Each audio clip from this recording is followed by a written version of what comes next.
Hello friends, welcome on your YouTube channel Raj study point. आज हम history class 12 chapter 15 संविधान का निर्माण। आज हमारा टॉपिक है इस चैप्टर में मुख्य आवाज़ें।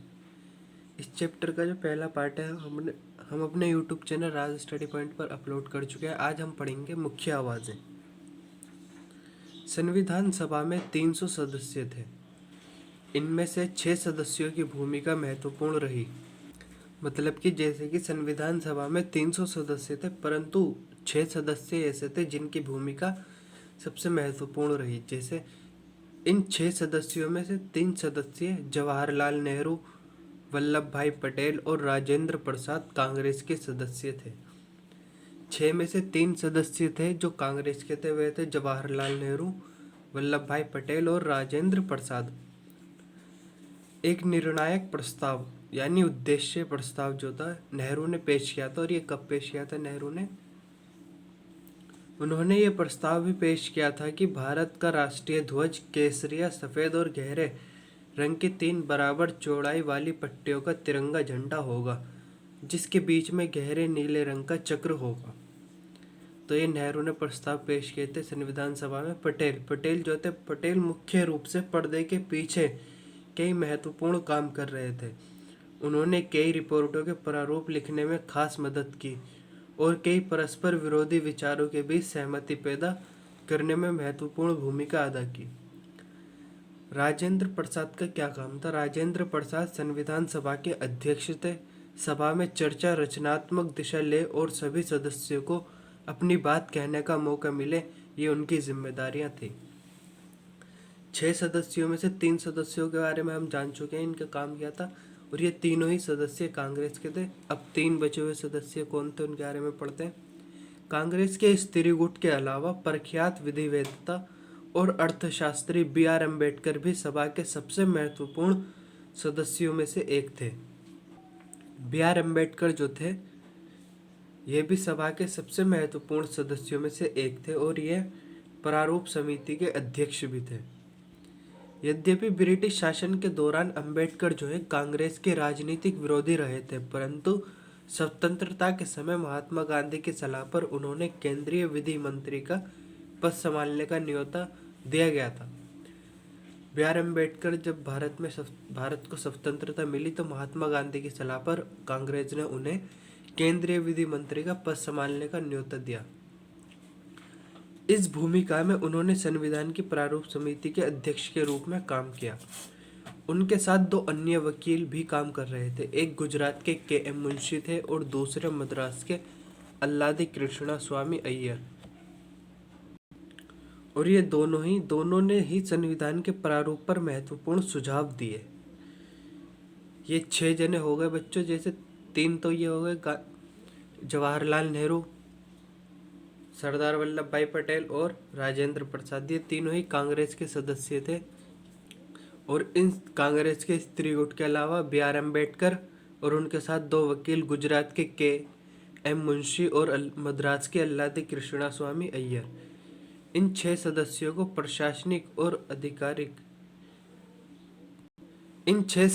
को प्रशासनिक अधिकारियों ने महत्वपूर्ण सहायता दी।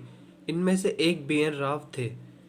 वे भारत सरकार के संवैधानिक सलाहकार थे और उन्होंने अन्य देशों की राजनीतिक व्यवस्थाओं का गहन अध्ययन करके कई चर्चा पत्र तैयार किए थे।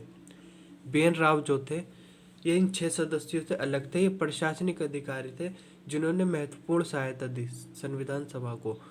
B.N. राव ने क्या करा? ये भारत सरकार के संवैधानिक सलाहकार रहे उस टाइम में और इन्होंने अन्य देश जो है उनकी राजनीतिक व्यवस्थाओं का गहन अध्ययन किया और कई चर्चा पत्र तैयार किए। दूसरे अधिकारी S.N. मुखर्जी थे। इनकी भूमिका मुख्य योजनाकार की थी। मुखर्जी जटिल प्रस्तावों को स्पष्ट वैदिक भाषा में व्यक्त करने की क्षमता रखते थे। संविधान की दृष्टि 13 दिसंबर 1946 को जवाहरलाल नेहरू ने संविधान सभा के सामने उद्देश्य प्रस्ताव पेश किया। यह एक ऐतिहासिक प्रस्ताव था जिसमें स्वतंत्र भारत के संविधान के मूल आदर्शों की रूपरेखा प्रस्तुत की गई थी और यह वह फ्रेमवर्क सुझाया गया था जिसके तहत संविधान का कार्य आगे बढ़ना था। इसमें भारत को एक स्वतंत्र संप्रभु गणराज्य घोषित किया गया था।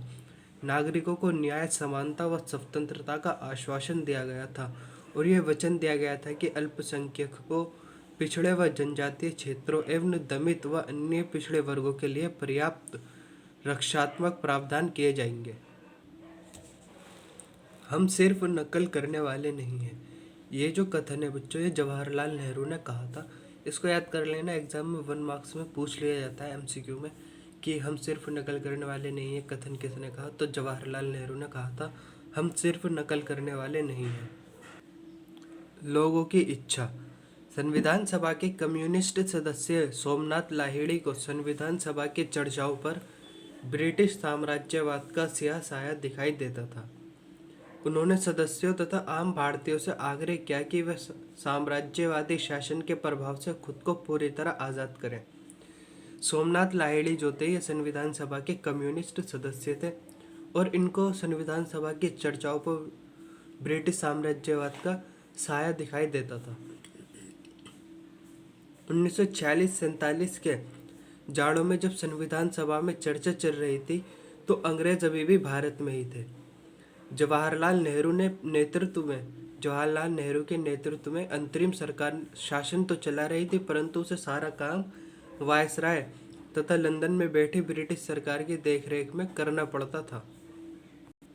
मतलब अंतरिम सरकार जो थी वह काम प्रशासन तो कर रही थी, परंतु उसे सारा प्रशासन की जो देखरेख है वह लंदन में बैठी सरकार की देखरेख में ही करना पड़ता था। लाहिड़ी ने अपने साथियों को समझाया कि संविधान सभा अंग्रेजों की बनाई हुई है और वह अंग्रेजों की योजना को साकार करने का काम कर रही है। लाहिड़ी जो थे, सोमनाथ लाहिड़ी, उनका यह मानना था कि संविधान सभा अंग्रेजों की बनाई हुई है और वह अंग्रेजों की योजना को साकार करने का काम कर रही है। एक बार इस चित्र पर नज़र मारते हैं। चित्र में दिखाई दे रहे हैं ये सदस्य अंतरिम सरकार के सदस्य हैं। ये आप जवाहरलाल नेहरू को देख सकते हैं, चक्रवर्ती राजगोपालाचारी, सरदार वल्लभ भाई पटेल, जॉन मथाई, सरदार उधम बलदेव सिंह, ये सब अंतरिम सरकार के सदस्य थे। और ये रहे राजेंद्र प्रसाद, तो इनका नाम आपको याद होगा। बहुत अच्छा महोदय, साहसिक शब्द, उदास शब्द, सोमनाथ लाहिड़ी ने ही कहा था ये। जैसे जैसे प्रतिनिधित्व की मांग बढ़ी, अंग्रेजों को चरणबद्ध ढंग से संवैधानिक सुधार करने पड़े। मतलब जैसे जैसे भारतीय लोगों ने शासन में अपने प्रतिनिधित्व की मांग करना शुरू की, बढ़ने लगी, तो अंग्रेजों ने संवैधानिक सुधार करने शुरू करे धीरे धीरे। प्रांतीय सरकारों में भारतीयों की हिस्सेदारी बढ़ाने के लिए कई कानून बनाए, जैसे 1909, 1919 और 1935 पारित किए गए। 1919 में कार्यपालिका को आंशिक रूप से प्रांतीय विधायिका के प्रति उत्तरदायी बनाया गया। 1919 में क्या करा, कार्यपालिका जो है उसको आंशिक रूप से प्रांतीय विधायिका के प्रति उत्तरदायी बनाया गया। और 1935 में के गवर्नमेंट ऑफ इंडिया एक्ट के अंतर्गत उसे लगभग पूरी तरह विधायिका के प्रति उत्तरदायी बना दिया गया। जब गवर्नमेंट ऑफ इंडिया एक्ट के तहत 1937 में चुनाव हुए तो 11 में से 8 प्रांतों में कांग्रेस की सरकार बनी। यह हम महात्मा गांधी वाले चैप्टर में भी पढ़ चुके हैं। अंग्रेज तो चले गए मगर जाते जाते शरारत का बीज बो गए। यह कथन जो है सरदार वल्लभ भाई पटेल ने कहा था कि अंग्रेज तो भारत से चले गए परंतु जाते जाते शरारत का बीज बो गए। मतलब पृथक निर्वाचिका की जो मांग चल रही थी संविधान सभा में, उसके बारे में। पृथक निर्वाचिका की समस्या। 27 अगस्त 1947 को मद्रास के बी पोकर बहादुर ने पृथक निर्वाचिका बनाए रखने के पक्ष में एक प्रभावशाली भाषण दिया। बहादुर जो है बी पोकर बहादुर मद्रास के सदस्य थे जो संविधान सभा में आए मद्रास के से निर्वाचित होकर। इन्होंने 27 अगस्त 1947 को पृथक निर्वाचिका को बनाए रखने के पक्ष में संविधान सभा में एक प्रभावशाली भाषण दिया। बहादुर ने कहा कि अल्पसंख्यक सब जगह होते हैं, उनमें हम चाहकर भी नहीं हटा सकते। अल्पसंख्यक जो होते हैं वे हर जगह होते हैं और उन्हें हम चाहकर भी नहीं हटा सकते। हमें ज़रूरत एक ऐसे राजनीतिक ढांचे की है जिसके भीतर अल्पसंख्यक भी औरों के साथ सद्भाव के साथ जी सकें और समुदायों के बीच मतभेद कम से कम हो। इसके लिए ज़रूरी है कि राजनीतिक व्यवस्था में अल्पसंख्यकों का पूरा प्रतिनिधित्व हो, उनकी आवाज़ सुनी जाए और उनके विचारों पर ध्यान दिया जाए। देश के शासन में मुसलमानों की एक सार्थक हिस्सेदारी सुनिश्चित करने के लिए पृथक निर्वाचिका के अलावा कोई और रास्ता नहीं हो सकता। ये पी पोकर बहादुर ने कहा था। इसके बाद आर.वी. धुलेकर ने क्या करा? आर.वी. धुलेकर भी संविधान सभा के सदस्य थे। इन्होंने बहादुर को संबोधित करते हुए कहा था, अंग्रेजों ने संरक्षण के नाम पर अपना खेल खेला। इसकी आड़ में उन्होंने तुम्हें यानी अल्पसंख्यकों को फुसला लिया। अब इस आदत को छोड़ दो। अब कोई तुम्हें बहकाने वाला नहीं है। विभाजन के कारण तो राष्ट्रवादी जो थे नेता, वे पृथक निर्वाचिका के प्रस्ताव पर और भड़कने लगे थे। मतलब एक तरीके से विभाजन जब हुआ तो पृथक निर्वाचिका भी एक गलत बात मानी जाती थी, तो इसके नाम पर राष्ट्रवादी नेता और भड़का करते थे।